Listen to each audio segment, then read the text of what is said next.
Hey, and welcome back to A Level Deeper, or maybe welcome for the first time. If this is your first time tuning in to the show, my name is Chad Miles. I am the host. I call myself the conversational tour guide of this show. This episode that I'm sharing today with Katy Turner just felt like a reminder of all the reasons why I started this show in the first place. I'm not even sure I can fully describe or give a proper introduction to Katy or to this conversation, but I say that it reminds me of why I started the show in the first place because Katy is someone that I happened to see on Instagram. She had shared a clip of my conversation with Nick Mundy, and after just looking at her profile, felt like there was a story that she had to share and to tell, and some perspectives that she had to share and tell, and that was the case. The conversation that we had just reminded me of the power of sharing stories and connecting with people and allowing for a space for people to share some of their experiences, what they've learned, their struggles, some of their triumphs and successes.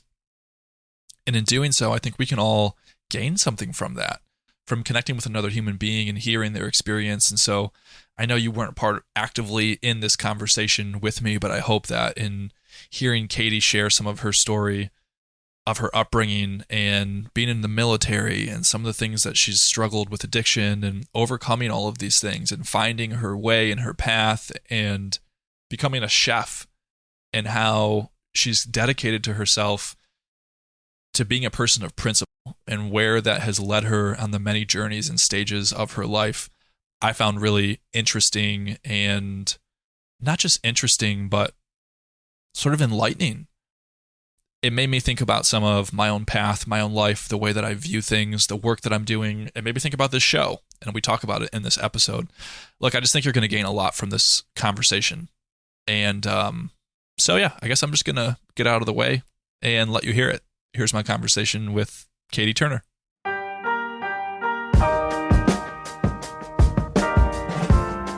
Okay, cool.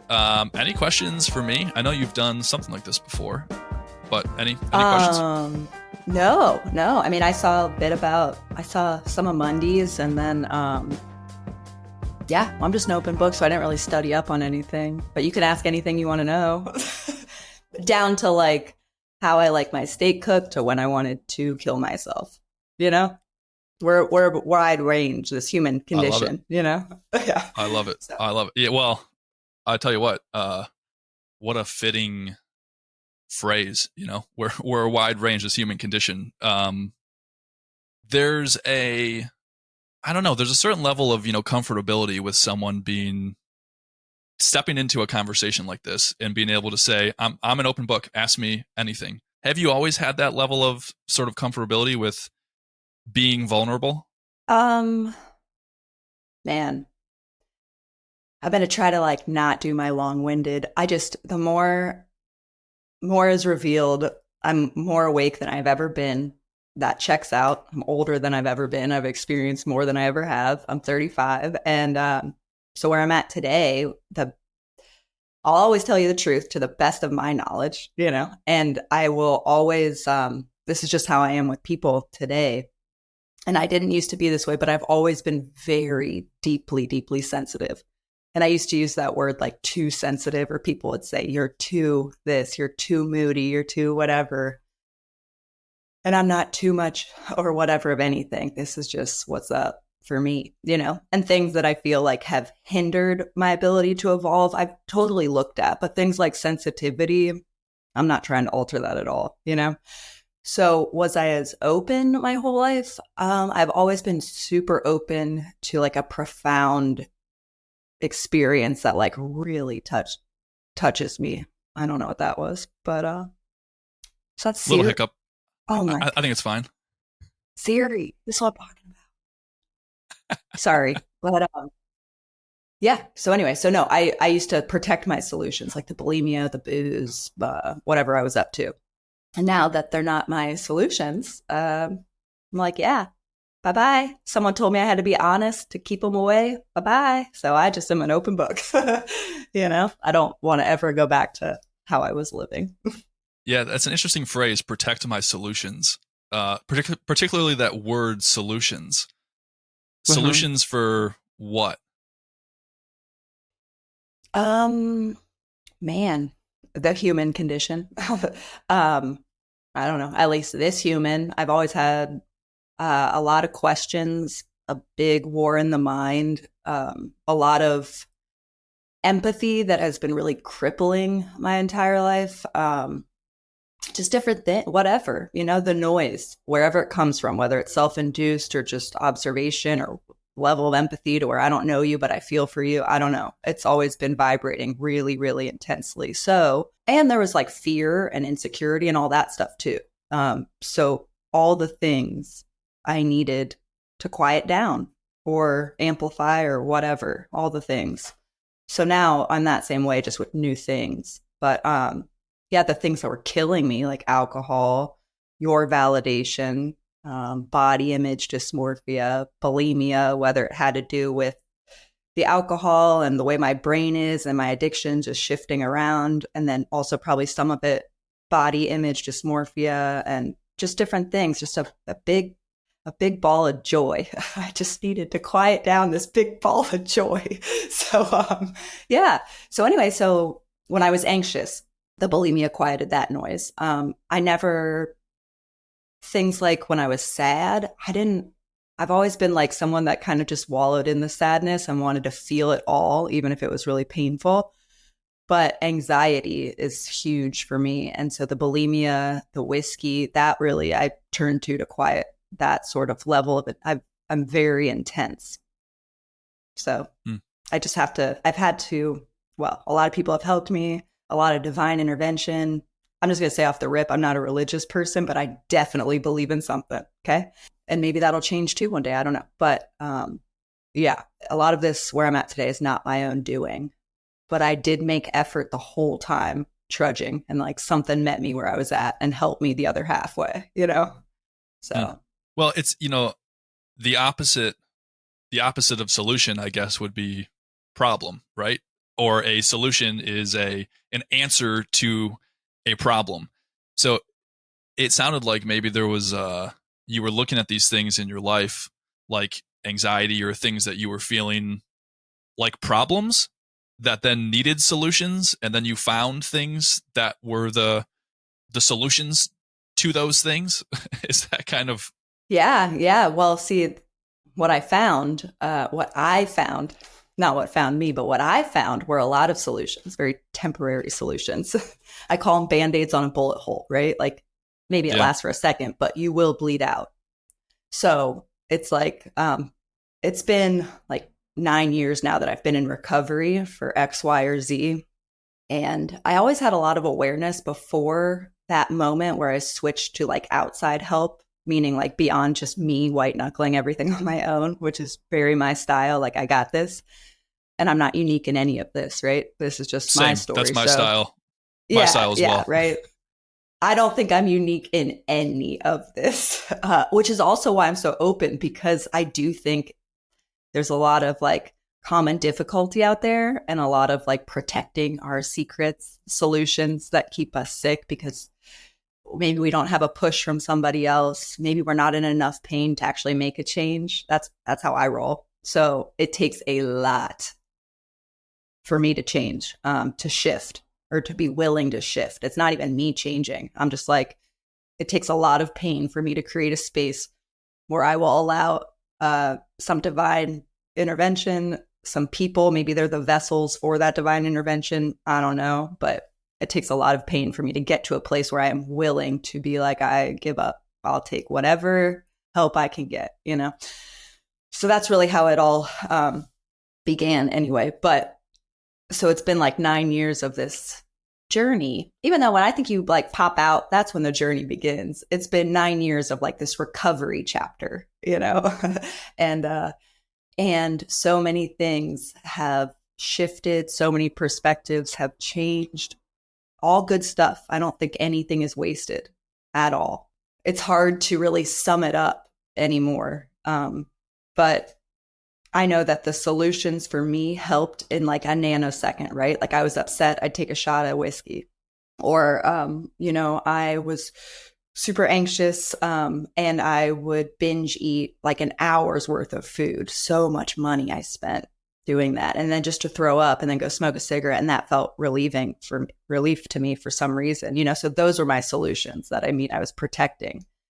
And when I got sober the first time in 2015, which I'm almost done with this stretch, but it all comes together for a reason. But when I got sober, I entered into a 12-step program. I'm no longer involved in that, but I very much appreciate that it exists. And anyway, it was super influential for a long time in my life. And I got to see I just started to wake up a little bit more. And I think the strength in numbers was a big reason. And I could see that there was this power in like prayer. And I always associated like prayer with religion and blah, blah, blah. And I get it. Why wouldn't I? Like, I don't know. That makes sense until I've like learned a little bit more.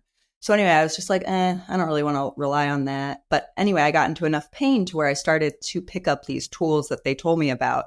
Prayer was one of them. And then all of a sudden it clicked. It was like, sure, whiskey will work for a nanosecond. And if I say you at all during this podcast, I mean me. But, so for me, it's like that did help for a second.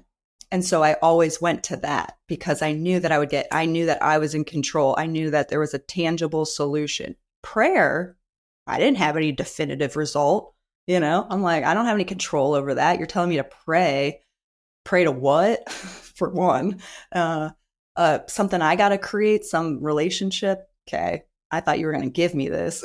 And then two, you're telling me that this praying, however it looks, whether it's on the knees by the bedside, in the shower, whatever, on the trail, which is where I do a lot of praying, that is going to make me not want to kill myself. Let's call it what it is. I mean, that's where my head always went. It had way surpassed the booze and those little solutions.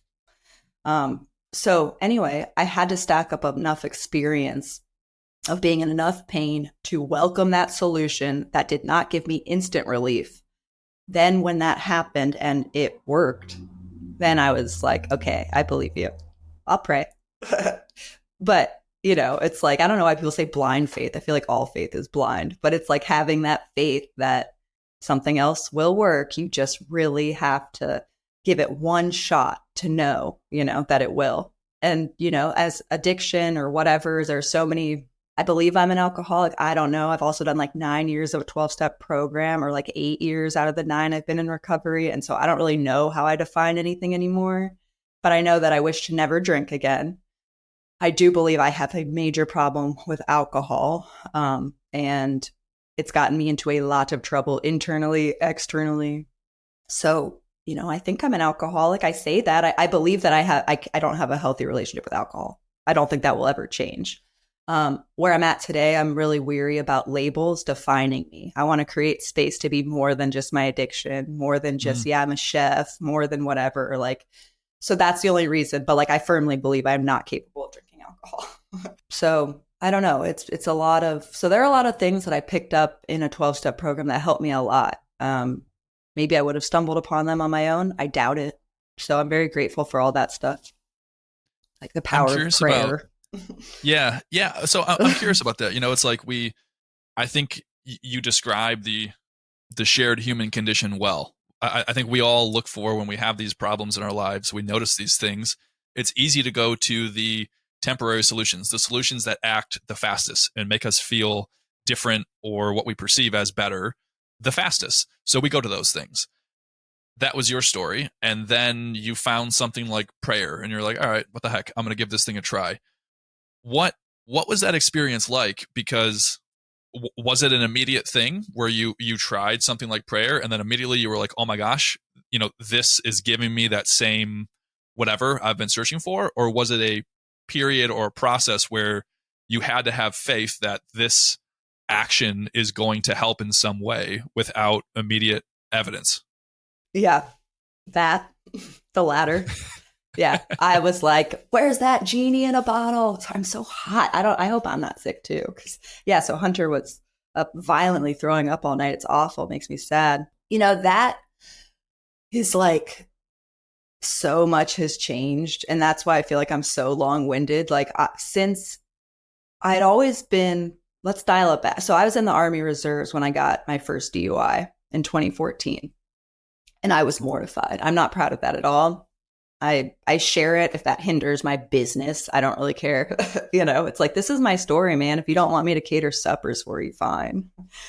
I would rather help a whole lot of people with my story than make a buck off of, vegetables, whatever. So I had gotten a DUI when I was in the Army Reserves in 2014. Well, a couple months later, I got another one. And that's how I ended up getting sober.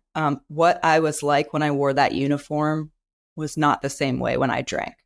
And I've always been a pretty like combative person. I call it person of principle with like, or I'm a very strong person of principle. And it has gotten me into a lot of trouble, I guess people would say. To me, I don't think it's trouble. It's like freedom. It's like, cool, I didn't hold back. I said what I needed to say. I can sleep at night, Now that I own a business, I'm like, I don't know. People are like, you got to tailor fit how you are. And I'm like, I don't know. We'll see. To be determined. So far, that's not what I'm about. I don't really feel like doing that. But I don't know. More will be revealed with that. But anyway, so I'd gotten in trouble and it was embarrassing. I felt really horrible for like my family or like the community, just like, I just come from a really nice family and blah, blah, blah. And here I am getting arrested, and it's like, oh, my daughter's in the Army. And before that, I was active duty in the Coast Guard. And the Army, everything kind of shifted when I got out of the Coast Guard, which I could see that when I lost my purpose, which is not something I don't want to have to be in the military to have a purpose, right? But what happened was that's what I had known in my early adult life after high school was service work and being owned by the government and having a really rigid blah, blah, blah. So when I went into the military, a lot of my stuff switched a little bit and I had this strong purpose and I wasn't thinking about my body and I wasn't thinking about alcohol. Like I had found my thing and my soul was lit up. Why I got out doesn't really matter. I mean, a series of personal events and I had fallen in love. I was 22, but very blurred, blah, blah, blah. I get out of the military. And the point is that I lost my purpose of what I had known for a while. And my drinking skyrocketed. And I went to college. I was like, that's it. I'm going to be an engineer. I've never taken a college class or anything. I signed up for all engineering classes. I didn't even know you had to do like English and pop culture and all that crap, So I'm like, engineering, and I like definite answers. I'm a control freak. So I tend to go for like mathematics. And anyway, that wasn't working. My drinking skyrocketed. I was doing well in school, but didn't like it. What do? I joined the Army. That's what I know. Now I'm 24 and I've enlisted in 2 different branches by now. Well, at this point, I'm bulimic. I was not bulimic in the Coast Guard. I was in boot camp for the Army, digging holes, throwing up food on top of shit in a porta potty. I would go to any lengths to protect my solution and be okay. It was just freaking wild. And I was like an all-star. I was top of my class. And I was not competitive with other people. I was very competitive with myself. I was also raised by a Green Beret. I'm the oldest of 3. We were raised by a Green Beret. And I don't know, he's sober now. And he was in and out my whole life or whatever. But it's cool because when I needed help later in life, he had racked up sobriety, my father, and he could help me with that, which was neat. But growing up, the household was pretty intense. Yeah. So when I went into the military, it was like, check, cool, let's do it. This is what I've known this my whole life, So boot camp and trainings and stuff, that was a piece of cake. I work very well in emergency and chaos. And what I can see is that I don't want to just like, and this is great, but this is like a low level for me. Like if I were to volunteer a couple hours on a Saturday at like an animal shelter, this is all hypothetical. That would fill me up. I need more. I need to be like my day in and day out is this mission to like serve people that are suffering somehow. I don't know, animals, just the suffering, whatever it is. And so my emergency, like somebody once told me I had big emergency contact presence, and I was like, thanks. But that I need to channel somehow, and it's weird that I became a chef. That is not what I did in the military at all. But Anyway, so it just all began around that time when I was in the army. My drinking had skyrocketed. I was very, very lost. I couldn't find my niche in the civilian world, all this stuff. Dating looked crazy. It's just, I was picking up anything I could pick up to feel better. Praying at night that I wouldn't wake up in the morning. Like I remember that a lot before I went to the army. And then I felt great in the army when I was doing training. So here's where we get to the power of prayer. So I get in trouble and I was scared. I did not tell my command. I did not tell the army. Well, then I get in trouble again. And now I'm really scared because I was really good at everything that I did in the military. When I drank, I was just not the same at all. And I was always pretty like loyal, fierce, like I have your back, but I would never drink and drive. I would never, sober. I would never want to put somebody else's life in danger, any of that stuff. I'm all about like, I want to save you. And here I am drinking and driving. Like that was, it's not just like, yeah, chalk it up to being younger. I was 24. Who cares? Like, that's just crappy. I'm going to try to not swear. So anyway, I was really sick. And so I get sober and I enter into a 12-step program for the sake of, the program's anonymity. I don't really mention what, but we could probably guess. Had a lot to do with alcohol. And anyway, my sponsor said, you should call your sergeant and let him know what happened. And I was like, I can't. And so I was AWOL from my unit because of the civilian trouble I'd gotten into. I was very scared of doubling down in the military consequence world. The pain outweighed the change. Finally, my anxiety, I was like in my house, I'm just scared. I could not look the world in the eye. And that's what it came down to for a lot of things. If I couldn't look the world in the eye, something needed to shift, But anyway, I picked up that 1,000-pound phone and I remember calling him that day, telling him that I was an alcoholic and then I'd gotten in trouble and I was so scared. That ring, oh my, I felt like the phone was so heavy. I had been dodging for months. And he said, Turner, do you want to re-enlist? My term was almost up. He said, do you want to re-enlist? And at this point, I've been hanging on, waiting to go active duty. And I was 26 at the time. And I said, no, I've done my 7 years total. I just, no, it's time to reroute, and I love the military, but no. And he said, okay, like basically like, peace be with you. You're all good. And I was like, now, if I wanted to re-enlist, it would have been, some consequences, blah, blah, blah. But nonetheless, and I remember my sponsor, she said, write that down in your book. That was a God shot. It's true. It's true. That was like, I didn't suffer a consequence in the military for that. I did in the civilian world, but it's just, so anyway, I walked through that and I had that to look at. So every time I was afraid to make an amends or anything, I had that. I remembered it worked. She was right. Own it. Stand up. Walk through it. You got it. Boom. It ain't as bad as you thought it would be. And had it been, okay, then we were going to deal with that then, But that fear, we create this fear. So that was a power. I prayed a lot before I did that. So that was an example of something I got to write down off the rip and lean back on for all the years to come. What made you say no? You didn't want to re-enlist because you're saying that like so much of your identity was sort of wrapped into who you were in the military, and it was helping keep you away from alcohol, and it sounded like that was kind of who you had become, and yet you made a choice to say no. Actually, I don't want to continue. What was behind that decision? I think I was really lost. There were a lot of things, and none of these are in order of priority, but like one that comes to mind is for a long time, I had wanted my dad's approval. And it's like, none of this is the victim. God, I just learned so much later in life. Some things that happen to us, to me, whatever, are super valid where you are the victim. But what I mean by that is like, if I were to stay stuck in it, none of this would ever have formed in my life. I had to give myself that time, like, woe is me. Yes, that's valid.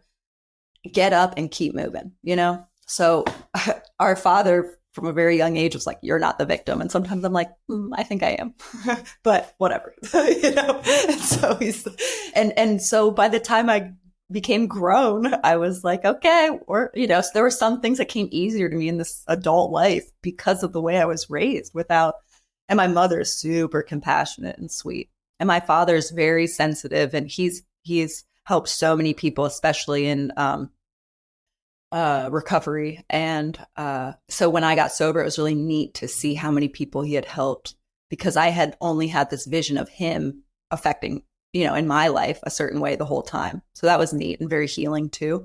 But so I didn't know, I was just really lost. I was like, what am I doing? So my dad was very big on nursing. And I get it. He wanted me to have like stable whatever in the civilian world, pick something in the military that's transferable to like a career in the civilian world, blah, blah, blah, And I get it. That all makes sense, except the way that I'm wired is not like that. I'm like, I'll shift at any moment. Oh, tomorrow I'm going to go to school for social work. Bring it on. You know what I mean? So this whole like, let's set ourselves up for success. I'm like, the success is found in stumbling along the way. That whole like, let's create it. I'm like, get out of the way. You got too many hands in the mixing bowl. You have no room for the universe to bring in its wonders because you've created this whole little plan for yourself. And what I've always been down with is just being open. Like, I was bulimic. I did not even eat an organic carrot at one point in my life with no ranch or anything on it, just a carrot. I was terrified of that. And all of a sudden, I'm a chef at a farm, cooking food, swear to God, actually eating it myself and not throwing it up, right? Which a lot of people that are active in eating disorders would never believe. That was me. I never thought I'd get better. I get it. So you think that I had any idea when I was throwing up $60 worth of food from Walmart, at midnight? Flash forward all these years, I'd be cooking food, really valuing one potato and money and the energy and that it comes into like harvesting and all of that farmers do. I mean, that wasn't my plan. So anyway, it just there was something intuitively in me, whether I was sick or not. I always believed in something bigger than me, and I trusted that. I've always led with my intuition, despite how many people have said I was crazy. And it has never steered me wrong. Now, to people that don't live that way, it might look like it has. Oh, well, you gave up this for this guy, or you gave up this for this, or you shifted, you should have stayed. Those words, you should have. I'm like, I don't know. I'm pretty cool with where I'm at. And it's all because I didn't listen to limited beliefs like that. So I don't know. I think the military, that was a season in my life. It is weird to think there was a day where I like shot guns every day. And we're not going to get into that. But yeah, I don't mind guns if they're handled properly, blah, blah, blah, right? Like I didn't mind that was my life. I liked that. It was intense. Every day was a mission. I loved that. So things like that, or being on a ship. I can't believe at 19 years old, my job was to dock this 300-foot vessel in every foreign country we went to. I'm like, what? Life. Yeah. I got kicked out of high school and now I'm docking a ship for like a captain in the military. Like, what is going on? And it's all because I didn't create a plan. So I don't know. The military was a season. It was time to go. I needed more. So you became a chef.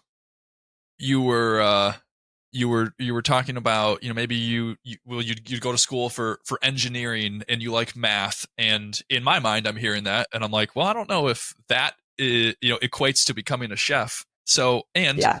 You were bulimic. You had a difficult relationship with food, and yet here you are, Chef Katy Turner. So how did that come to be? Oh God. I exhaust myself. I have my best friend Amber and Hunter, my boyfriend. He's great. They're two very patient people. They like that that this is because I want to just help everybody. Now, that doesn't mean that I can't be I don't know, what's an appropriate word for bitch? I can still be a bitch sometimes, but for the moral of the story, that's because I'm a person of principle and I get so mad when things like, I guess it's all subjective, but when something doesn't make sense. I'm helping out at this farm in Price Hill, and these kids have never seen a freaking apple that wasn't cut up in a freaking can. This doesn't make sense to me. That has to be changed. It makes me want to cry. Like, that's not okay. So that's how I'm very much, I don't know, I'm not well read. And like my friend Amber, she's so well read and can call, she's talking about neurodivergency and all this shit. I'm like, I don't know. I'm just really sensitive and I go wherever I feel called to go. And if something doesn't make sense, I will fight it until it makes sense. So that's what I'm about. But anyway, yeah, I was bulimic, and that stemmed from, oh God. It's like in high school, I went to a really nice high school. I went to Walnut Hills up until my senior year. And then I got kicked out. I stopped going to class. I don't know. I'd go to the river. I'd read Siddhartha in the rain. My friend Lacey and I still talk about it to this day. I was so curious. I grew up very comfortably. And there was something inside of that, although I'm extremely grateful, I never have been without. There was something inside of that that did not make sense to me. And I'm not sure why I felt that. My siblings as well. And it's not like a dig at my parents or anything. I'm very grateful. But what I mean is like it was hard to like receive a gift of like anything without there being also a thought attached to it. Like, why do I get this? And what about them? Like we've always, I don't know. I don't know why. Cause the way that we were bred with like, and it was nice, but like the country club and all that stuff, and here I am like skipping school and snorting Adderall and reading Siddhartha. Like, there's got to be more, like, I don't know why I went this way. Mom, I don't know. I'm sorry. Not really sorry. And I didn't end up focusing in school, but I was like researching all of these things all the time, a lot of like existential, whatever. And so that's where it all began. I started to really like, I lost a lot of weight, and I was never like big, but I've always been really tall. I'm almost 5'10". And so I had this complex from when I was younger because I was taller than most of the guys when we were like 11 or 12 years old. So this body image thing, right? So then I'm 14 years old and I make the varsity soccer team and I get prescribed Adderall and I start losing this like chubby normal weight, really. And all of a sudden I start getting attention from the boys. And so my young mind paired attention with being thin, and I ran with it for forever. And I just remember this validation and I think it stems from wanting my dad's validation. But all these years later, he loves and gives to the best that he knows how. And it just looks different than what I wanted, but it wasn't not there. So anyway, I sought after, he was just such a badass. He's a Green Beret twice. He went back in 2004. He got his MBA at Xavier, really prominent businessman. Like, I just really idolized him. And he was like aggressive and fierce. And I just was like, I'm going to be just like him. And whatever. It's strange because there were a lot of things I wish he wasn't like growing up. And I overlooked those things for a long time because I just thought he was the coolest, most badass. Like, those were the heroes to me. It wasn't somebody making all this money because they can throw a football, which they should make money. I'm not, whatever. I don't know. I'm not into sports, but not, it's all difference of opinions, but it's like the doctors, the teachers, the guys that are putting their lives on the line, the social workers, I don't know. So the people helping the people. Yeah. I thought he was, but football players help people too. So that's not what I mean. I just really idolize people in lines of work like that.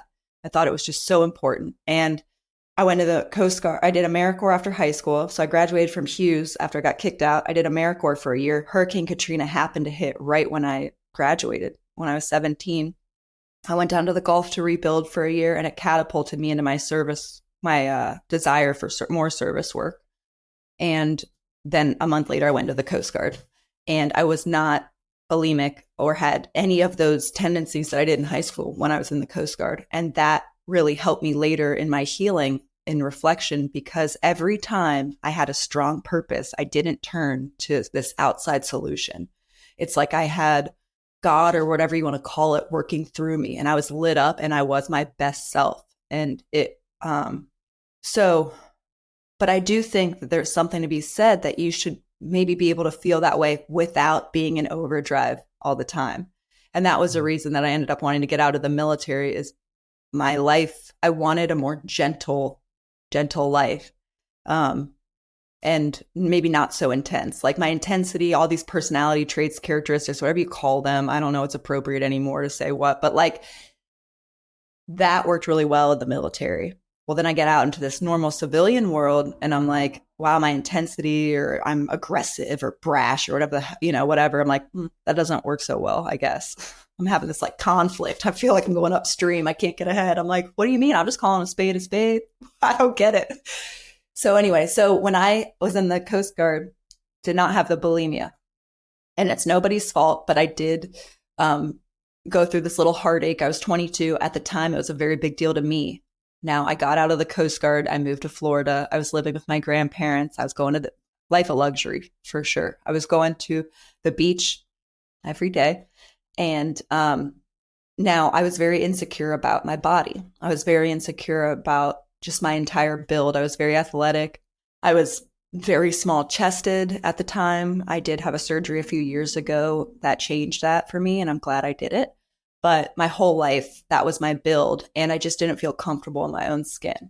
Now, where I'm at today, no, I might not have a surgery. Don't care that I did, but I wasn't at the time that strong when it came to self-love, and I was very insecure, and that was something that I put on a bikini every day and I'm going to the beach and I just want to look different and feel desired or whatever I didn't feel, even though I'm sure I was in a lot of ways. I did not feel that. So anyway, I go through this heartache and I just remember saying to myself, like, I want to be just like this one pro surfer. Like if I look like her, then I'll be good. So because I didn't have, I was very, which is totally cool and beautiful today. But at the time, I didn't think this, but I was very flat chested. And I remember saying to myself, and that it is a huge part of the bulimia, is because I was like, well, I need to be runway model skinny then if I'm not going to have, any size really chest as a female. So, and I ran with that. And, I'm like, yeah, that whole like, we'll call it like heroin chic, like the edgy dark girl, like that's smoking her cigarettes and drinking black coffee and my jeans are falling off me, and I'm just so unapproachable. I was just dying inside off the need of everybody else's validation. I was starving for it. Let's call it what it is. So anyway, that's when it all began. I was living in Florida. I'll never forget. I had never, ever made myself throw up before. I was 22. My grandma made salmon for dinner. And it's interesting, and we don't need to go down this whole whatever into details, but it's interesting to watch the progression, just like my alcohol. So like one plate of like decent, like what you would deem pretty healthy meal and a meal of luxury. Salmon, I'm eating wild rice, asparagus, whatever. And I remember saying to myself, well, if I go to the beach tomorrow, I really want to eat this meal, but I don't want to gain weight. I don't want to look different tomorrow because of what I ate today. So I'll just eat it. And it was the most naive, juvenile, like it's okay. Like no bad thought about it at all. I'll just throw it up. And it was so weird. Well, soon body image started to mix in with the anxiety and the addiction. So what stemmed from just wanting to control the way I looked began to be a solution for my anxiety. And then you don't know what came first, the chicken or the egg. I was so malnourished. It's like, am I throwing up? Like, well, I don't even know why I'm doing this anymore, but it's just a necessity. It is no longer a choice. And for years, until 2018, that I did that, or 2017, I did that. And I didn't want to. I prayed. And that was even into my sobriety. I got sober in 2015. And so the first 2 years of my sobriety in a 12-step program, sponsoring so many women, working in treatment in California. And here I am literally throwing up sometimes 10 times a day, pissing blood. Like it was so bad. My family did it. My family didn't know. Yeah. And it ruined a lot of relationships.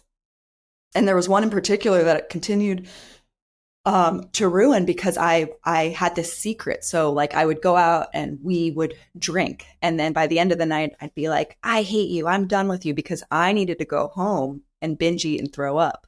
But they didn't know that I was up to that.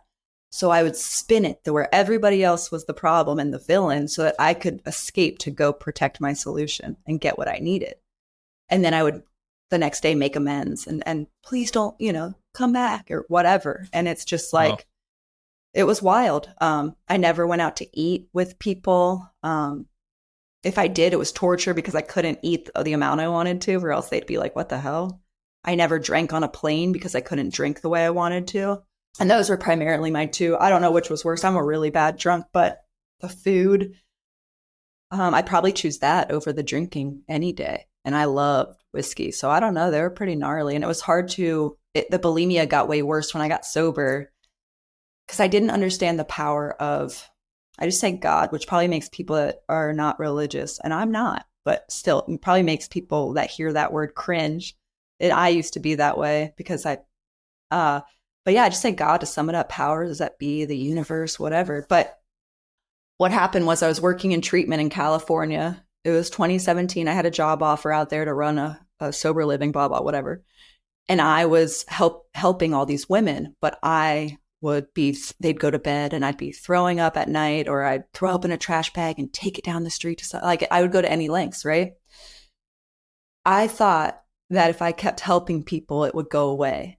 That's what I was told in a 12-step program. If you just keep helping, there's no greater immunity against a drink or whatever ailment unless you just got to keep helping.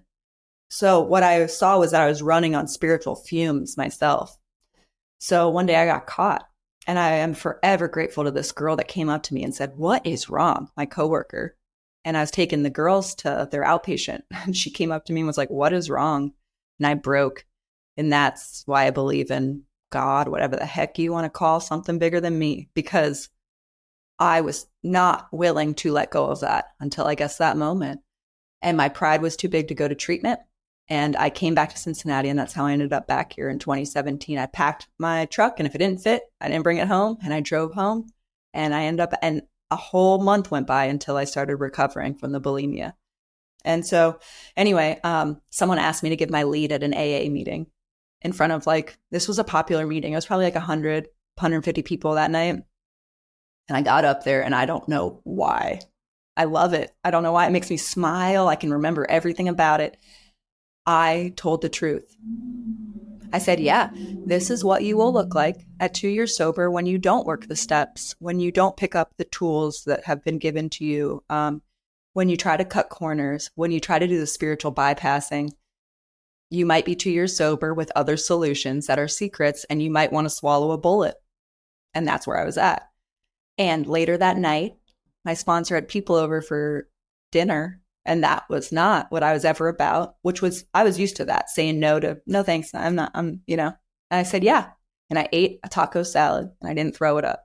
And that was the first meal in years that I had eaten successfully. So why would I take that credit?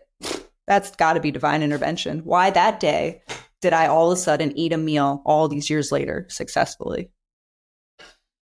So anyway, I saw that just like when I called my sergeant when I was scared. It was one thing. I needed to see these little things. And once I saw them, they were so powerful. I couldn't deny it. There was no way I could take any credit for that. Not at all. And it worked. And what came of that meal was community. I have chills. Transparency, solution that was long lasting, like all this stuff. And it started to chip away at the beast. And so I learned that in my experience, it's just about which wolf are you feeding. None of my character defects or anything have ever gone away.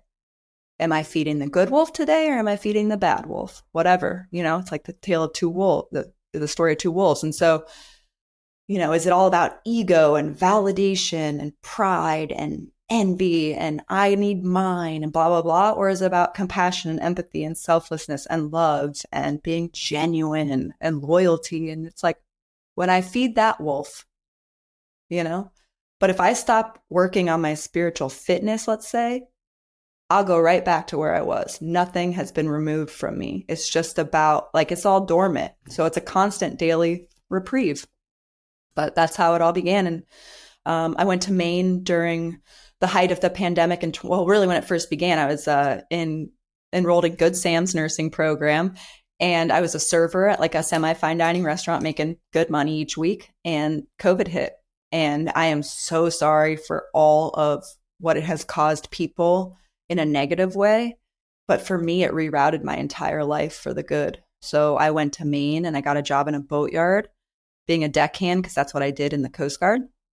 And after work, the town was so quiet because of the pandemic and having limited hospitalization. So you really had to be careful with how you behaved. And maybe we should, whatever, should have always been. But all I know is in a tiny little town, when they do not have the hospital beds, if everybody got COVID, that really was eye-opening to me at the time. Okay.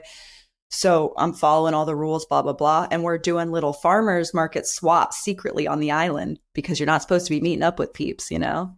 And so I started making food after work, and I was vegan at the time. And I just started cooking with like literally local island produce. I'd make weird jams. I started playing with flavors. And then all of a sudden I loved cooking. And all of a sudden I came home from Maine 5 months later, or I think 5 months later. I was doing vegan meal prep for people in town, had no idea it'd be as popular as it was. I didn't have a company, so it wasn't legit. I was not allowed to be cooking all this stuff at home. And I was scared. So I was like, So I took a job at a farm. And then I became a chef 2 months later. I had no idea they would make me the chef. The other guy got let go. And all of a sudden, here I am, used to cooking vegetables. Recovered bulimic, a couple years sober. My boss said, can you cook for 50 people? And I said, yes, because I love emergencies. But I made it. I made it work. I don't know. I love when you're like pushed to a limit that you like can't fail like that. That's not an option. People are relying on you to provide their beautiful supper for the 80th birthday of their grandmother, like on this farm, beef tenderloin, whatever. Like you can't mess it up, Kate, you know? So, and then I was there for a couple years. And I just left a couple months ago and started my own farm to table company, catering food. So that's how it all began. Well, and those are the moments in our lives where we figure out what we're capable of, you know, where you're put to some sort of test and you've got to say yes and commit to something that at the moment feels like it's above you or greater than you or something that you can't handle. And then that's when you find out what it is that you can do. Yeah. I'm curious about, as a fellow business owner and someone who, you know, you've mentioned maybe feeling some of this friction about like, do I need to sort of portray myself a certain way? And is this going to be bad for business if I am honest or if I'm vulnerable? I've struggled with that a lot. You know, there's been times in my life where I'm like, so I do marketing consulting work, and I'm working with sometimes business owners or CEOs on their marketing. And I've gone through periods where I'm like, I can't tell these people that I live in a van and I travel the country and I do all these things, and like that portrayal isn't going to look good for me. And I'm not going to appeal to these people. So I have to try to hide the fact that I live in a van, and I have to try to make it look like I live and work in a normal office. And I have to do all these things. And recently I've been on this journey of, as you've talked about, embracing who I am, the choices that I've made in life, the lifestyle that I lead, and just kind of saying, you know what, I think this is going to appeal to the right kind of person that I want to ultimately work with, and embracing the fact that it's probably going to push away certain people, and trusting that those people probably weren't meant for me in the first place. And it sounds easy to say, but it's been a very difficult process to embrace. So I'm curious what your relationship with, you know, presenting yourself authentically has been, especially as it comes to now owning a business and having some of your livelihood depend on that business succeeding. Yeah. Yeah. When I say these things out loud, when I hear myself speak, it's like, it sounds so like, I don't care, stick it to the man. It's not like a disingenuous, like I lived that like, oh, I think I'm so edgy and unapproachable, like mask for so long. It's like, then something shifted. And I don't know if I think it's for the good, but it feels as though it's not, because it feels so uncommon, unfortunately, which is why I crave linking up with people that want to crack the mind open and just have these chats. So anyway, I don't at this point in my life, and it's kind of been this way for a while, but something definitely shifted when I left the farm that I worked at. Beautiful, beautiful farm. Definitely caters to a certain clientele. So that was part of why I was like, all right, this isn't speaking to my soul anymore. I can only feed the pigs so much compost, and that can only fill me up for so long before I'm like, what about the have-nots? So anyway, when I was at the farm, that was a really neat platform to build upon. And I didn't really jive with my boss all the time, but I'm very grateful for the opportunity that he gave me to work there and to build upon that, and to really like skyrocket my career. Not that I'm on TV or anything, but you know what I mean? I wouldn't be where I'm at today, probably, without that. And that wouldn't have happened without him, So anyway, but I had to sort of watch how I presented myself when I was affiliated with that farm, is what I was told. Well, what I never really listened to was the part about like, oh, mute your story. I'm like, no, no, I'm not going to. I didn't appreciate how muted I was when it came to things that would, I think, help people. I had so many messages after teaching classes I would do or events that were like, hey, can you recommend a AA meeting? Nobody knows. I think it's time. Hey, my daughter is really struggling with body image. Can she come in and volunteer and just work alongside of you? I'm like, hell yeah. Anybody, this is a space for all the babies, all the broken ones. Let's go, That's cool. And shit like that. So I constantly sort of jeopardized, I guess, because I'm like, no, I'm not going to, So anyway, and I wasn't super muted, but you know what I mean? I was definitely told to share less, but I won't. So yeah, when I left the farm mid-September, part of me for a second really cared, like, hold on, I got to make sure that this is up. We got to really and I did 18 events in 2.5 months. And it was wild that I had that much support and that much attraction. Thank you to all the people that ever booked an event so far. I still do them, but my focus has definitely continued to like hone in on the less than, and continuing to like rock my truth even more. So how do we get stuff to the people that, like for me, I like go to yoga. That's my exercise. I spend, money on each month. Well, that is a real luxury. And what do people do that don't have tools for their mental health? Like this farm in Price Hill, they have lavender beds. They give lavender sprigs to these children to take home that they can hold on to or put under their pillow for when they're scared or afraid or anxious or whatever the hell their home life is like. And here I'm like, oh, I need a lavender bath, and I need lavender oils, and I need lavender, I need to go to Thailand and have a Vipassana retreat where I shut for 10 days or whatever the hell it is, whatever. And here it's like somebody values this one little lavender sprig. The way I have grown up, and not in a shaming way, I think I'm pretty awake for where I've grown up, but goddamn, there is more to be done outside of us, or at least me. There is more to be done. There is more to give. And it's not to go have an experience like how the other half lives. No. It's not to wake us up like, oh, this. No, it's about having many experiences, going and committing to being a part of people's lives, not for a Saturday so that you leave feeling good.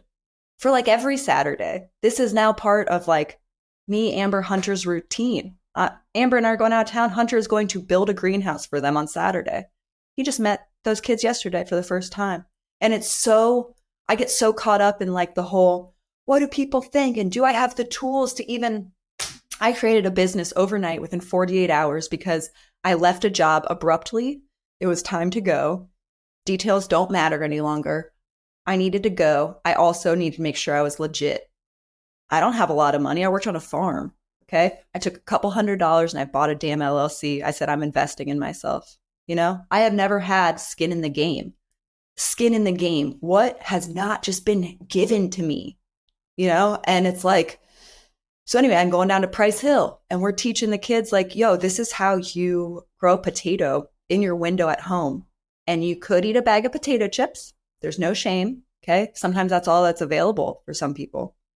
Or you could grow this potato in a little jar. I'm giving you the jar. Here are a couple toothpicks. We're going to grow this potato in your windowsill, and you are going to like literally reap the fruits of your labor. And you're going to see that potato you can plant, you can make more potatoes, whatever. It's like you don't have to be on a 230 acre beautiful organic farm in Indian Hill to learn about a potato. You can be in Price Hill learning about a potato. It's just about getting people involved and waking up. And that's just what I care about more than anything else right now. So to answer your question again, this is how I roll. I'm just like all over the place. But my business, I don't know. I want to pay the bills, but I've survived off $15 an hour before in my 30s. I'm not really, is that a short-sighted way to look at things? Would a lot of people around me say that? Yes. Am I going off of my intuition and what I feel called to do instead? Yes. Do I like supporting the local farms and everybody around me? Absolutely. Is that service work? Yeah. I mean, I drive around literally like 10 different vendors in a day sometimes. The only catering I care to do is by sourcing locally.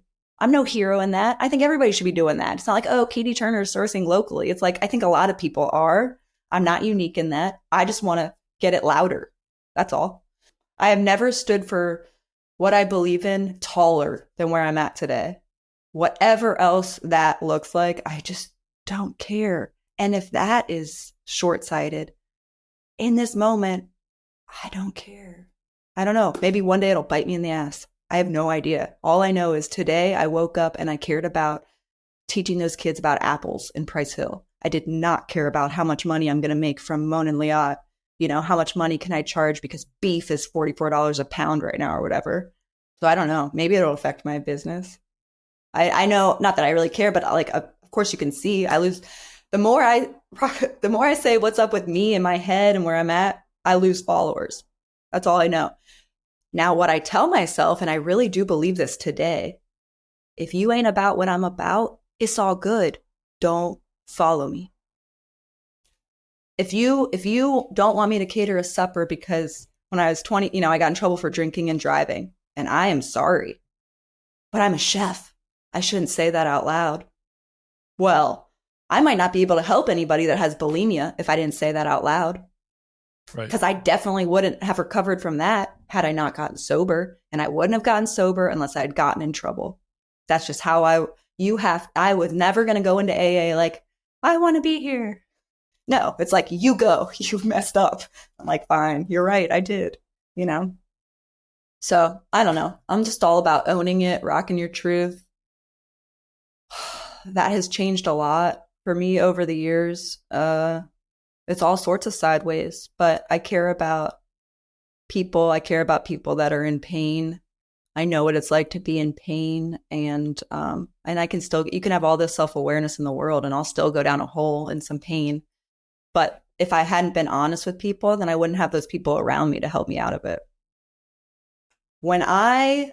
Every time there has ever been a shift, like every time I was on the cusp of something huge that I didn't know was huge, it stemmed from a lot of pain, so much internal uncomfortableness. And I'm like, I will do whatever. When I went to AA, it wasn't even about the drinking anymore.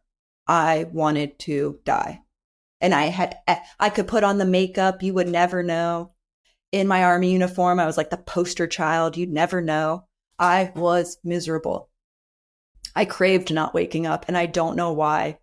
And that might be hard for people close to me that didn't know to hear that. And it's nobody's fault, nothing. This is how I have always been, without some sort of like spiritual, something in me has to be doing, has to be giving, has to be moving. And it's not to say that there isn't beauty in the calm and the quiet. That's not what I mean. But my soul needs to be lit up for something larger than me for me to want to be here. So I don't really give a shit if somebody doesn't want me to cook a supper for them. I care about the kids in Price Hill right now. I don't know. Yeah. Well, I think that's I think on some level we all aspire to approach our life that way. And to just be so unapologetically ourselves and say, you know what, this is who I am. I guess I'm speaking for myself. I desire to be that way. I desire to just be myself and present myself in the way that feels most natural to me, and to host conversations like this and invest my time into things that I believe in, and that the things that I believe, if I do this, if I share this, I think I'm in some way contributing to a higher good, a higher power, a collective good. And when Yeah. I do those things, it feels good. And I want to keep doing those things, and I want to keep showing up as I want to. So I appreciate, this perspective that you have. And Well, I Chad, I can tell appreciate. you one thing. I would not probably ever look up whatever marketing company you work for or whatever. But what I did give a shit about was your podcast thing. So what I'm saying is right there, like, I don't know. Maybe you could help me with marketing down the road, or maybe you could save my life by sharing your story. I Yeah. would choose the latter. I would choose the latter. Not that the marketing thing isn't cool too. But, it's like, yeah, I got to cook. My intuition doesn't pay the bills for sure. But can I focus a little less on me and a little more on them, whoever them are? That's it. And by focusing on them, I might have to share more about me to connect with them. The best way to help is to share. Yeah. So I don't know how to create a relationship that matters to the level of healing somebody's pain without sharing something that's really raw. Yeah, you can help people without sharing a whole lot, sure. But like maybe what they were really hanging on by a thread for was that one thing you didn't share. I don't know. So anyway, I just remember like stuff like that, and letting people and just being open, and then people come to you and they're like, "Hey, like what do you know about this? What do you feel about this? Like have you experienced this?" I remember I was driving my brother to therapy. He was 18 and he was like, "Can you tell me about the Coast Guard?" I wasn't going to push down his throat, My dad knew I would do well. I don't think that he pushed it down, but I was heavily influenced by by my father when it came to the military. But everything altered, and that wasn't really around my brother. Okay, so anyway, I'm driving him to therapy, and he goes, "Hey, can you tell me about the Coast Guard? What's boot camp like? Everything. I want to know everything." He went into the Coast Guard. He ended up getting stationed on the same ship a whole decade later that I was on, the one that I'd been docking around the world. So now my brother and I, this one little rarity in the Coast Guard, we've both been on it. We can share and swap stories about something a lot of people are like, "What? It's not typical Coast Guard." Whatever. Whatever. And now he's just like, he's killing it. He's just always reading and growing. He is the sweetest, most kind person. And everything his 2080 has an amazing girlfriend in Costa Rica. But what I remember is him being little, like younger, and just being broken and wanting to die. And it's like that. I'm so glad me. I'm so glad we didn't. At the time, I wanted to. 10 years later, I can look back and say, I'm glad I didn't. But anyway, I just think it's important to, if you're comfortable, right? I don't judge. I don't know why I'm so comfortable. I don't know. So no judgment for anybody that feels they can't share their story, etc. If you are comfortable, if there's something in you that is just like, man, I really want to tell them this, please do it. Do it. It's right there. If you're nowhere near that, cool. But if there's something in you that is like right on the cusp of just cracking open a little bit more, just fucking split. Do it. Your life will forever change. I love that. And I'm grateful you didn't either. And I'm grateful that you are willing to, as you say, crack open the mind and share some of the stories and perspectives. So thank you for sharing your story. I just, yeah, it feels important. Whenever I finish recording these conversations as we wrap up, we haven't even pushed share with the world yet. And yet I still feel like something good has been done today. And even if that's, just you and I had the chance to connect and share some stories and perspectives, I gained something from all of my guests. And so thank you for being willing to share. I think it's meaningful. You opened saying you'd be willing to share on two things. You said you'd be willing to share from the spectrum of wanting to end your life, which you have shared on. And you said that you'd be willing to share how you like your steak. So let's end with, how do you like your steak? Medium rare. Out of a cast iron. Only. with a lot of fresh herbs and a good butter, salt, pepper. I like hopefully the animal was local. Hopefully somebody prayed with it before it went to die. When I worked on a farm, it was that was a cool experience. As a chef, I did some of my own slaughters, just me, praying with the animal, crying with her, talk about surrender. There was a moment where the fighting just was ceased and there was trust. Yeah. And I just believe in the full circle, and then burying anything I couldn't use, going back into the earth. So I hopefully the animal was, the meat was local. The animal was well taken care of. And, hopefully only had that one bad day in its whole life. That's how I like my steak cooked. So there's a lot to it, not just a piece of meat, not just in the cast iron. It's got to be a well taken care of piece of meat. That's a fitting answer based on the conversation that we've had. So I like that. Katy, if people wanted to find you or connect with you, learn more about you or your business, what are some ways or the best way for people to do that? Well, not surprising with my technological difficulties. The website is still in the works, meaning it's not being worked on at all, but it does exist. I just haven't done anything to it. Okay, I've tried, whatever, it doesn't matter. So, not that route. So I have an Instagram. I really want people to check out my why. But if you go to my Instagram, it's my why and a whole bunch of, I don't know, I think she had to add some words or letters to it so that it could be a handle. So I don't know the whole handle, but it starts with my why. But I've tagged them. It is such a neat, I just want people to know about my why. But I don't need anybody to know about me. But I don't know what the handle is, but I have tagged the handle or I follow them. So if people follow me or just go to who I follow, my why is who I think people should know about. Hey, thanks for tuning in. Thanks for listening to my conversation with Katy, and thanks for being here if you've made it to this point and supporting the show and supporting conversations like this. If you'd like to support these conversations on a deeper level, on a financial level, your support would mean the world to me, and there's a link in the description of this show to Buy Me a Coffee, which is a platform where you can do just that. You can buy a coffee for me to help support late night editing sessions and support some of the creation of the show. I just want to say thank you in advance. That support means a lot to me. It helps keep this small independent show going, and that's important to me because I think we're doing some really meaningful work here. Anyway, thanks for being with me. Thanks for tuning in to this week's episode, and I'll see you next week.